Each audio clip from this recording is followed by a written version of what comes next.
نبی پاک صلی اللہ علیہ وآلہ وسلم فرماتے ہیں بندہ چاہتا ہے کہ میری دعا قبول ہو، میں مستجاب الدعوات بن جاؤں، میری پریشانیاں ختم ہو جائیں، تو وہ تنگ دست کے لیے آسانیاں پیدا کرے۔ نبی کریم صلی اللہ علیہ وآلہ وسلم نے ارشاد فرمایا لوگوں میں سب سے پہلے جو شخص قیامت کے دن اللہ کے عرش کے سائے کے نیچے جائے گا وہ ایسا شخص ہوگا جس نے تنگ دست کو مہلت دی جب تک اسے گنجائش نہیں ملتی، یا جو چیز اس سے لینی تھی وہ اس چیز پر صدقہ کر دی گئی۔ نبی کریم صلی اللہ علیہ وآلہ وسلم نے فرمایا جس بندے نے صدقہ کیا اس کو 10 گنا ثواب ملے، اور جس نے کسی تنگ دست کو قرضہ دیا فرمایا اس کو 18 گنا ثواب۔ پھر یہ بھی ہے کہ قرضہ لے کے واپس بھی کرنا ہے، یہ نہیں ہے کہ قرضہ لے لینا تو پھر دینا بھی نہیں، یہ بڑا سخت گناہ ہے۔ نبی کریم صلی اللہ علیہ وآلہ وسلم کی بارگاہ میں ایک جنازہ لایا گیا، حضور اس جنازے کو پڑھا دیں۔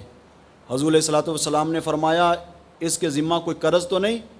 یا رسول اللہ 2 دینار ہیں۔ فرمایا میں اس کا جنازہ نہیں پڑھاؤں۔ ایک ایک پائی لوگوں کی لٹائیں اور عزت کے ساتھ لٹائیں۔